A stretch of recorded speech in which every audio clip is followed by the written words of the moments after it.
তো বন্ধুরা, আজকে যে ব্যাপারটা নিয়ে কথা বলবো সেটা হচ্ছে বাঘা যতীনের একটা পশু নিয়ে। পশু এই পশু ছাড়া তার ওর সম্বন্ধে আর কোনো কথা আমার মুখে আসছে না।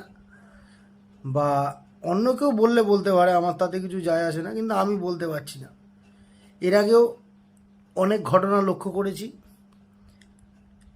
আর এখন যেটা দেখতে পাচ্ছি যে যেই মানুষগুলো, যেই ব্লগাররা বা যেই কন্টেন্ট ক্রিয়েটাররা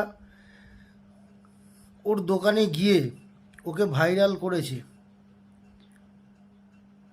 মানে তারা হয়তো লাইফের সবচেয়ে বড় ভুলটা করেছে। তো আমি একটাই কথা বলবো যে ভাই, আমরা কন্টেন্ট ক্রিয়েটার, আমরা ওর কেনা গোলাম না যে ও আমাদের মা বাবা তুলে কথা বলবে।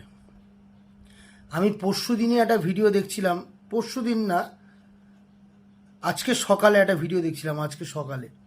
হয়তো ভিডিওটা ও পরশু দিন করেছে, আজকে আমার সকালে আমার চোখে পড়েছে।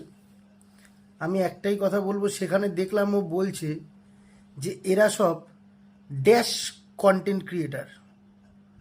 আমি বলছি, ওপেন বলছি, ওপেন, হয়তো সেখানে আমার মতো কেউ ছিল না।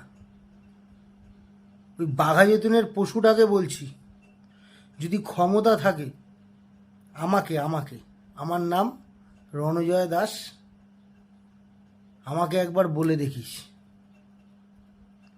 আমাকে একবার বলে দেখিস, তোকে আমি বাঘা যতীনে দাঁড়িয়ে বুঝিয়ে দিয়ে আসবো যে আমি কি কন্টেন্ট ক্রিয়েটার, নাকি কন্টেন্ট ক্রিয়েটারের পেছনে আমার একটা অন্য কোনো রূপ আছে।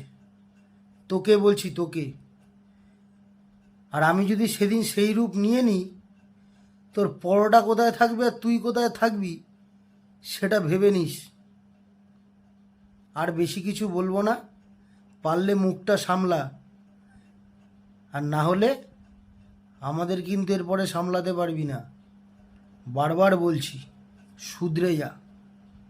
তোকে বলছি, তোকে। কি যেন নাম? বেতাজ বাদশাহ। তুই বাদশাহ? তোকে দেখাবো অরিজিনাল বাদশাহ কাকে বলে, যদি ক্ষমতা থাকে। যেই কন্টেন্ট ক্রিয়েটার সবাইকে বলেছিস না, আশা করি হয়তো অনেক কন্টেন্ট ক্রিয়েটার নিজের পেজ তোলার জন্য তার কাছে পড়ে থাকে। আমাদের কাছে না, পেজের থেকে নিজের আত্মসম্মানটা অনেক বেশি। তাই জন্য বলছি, তুই আর একবার ওই ভাষা ইউজ করে দেখ, বা আমাদেরকে বা আমাকে আমাকে ডাইরেক্ট বলে দেখিস, বা আমার গ্রুপের কোনো ছেলেকে বলে দেখিস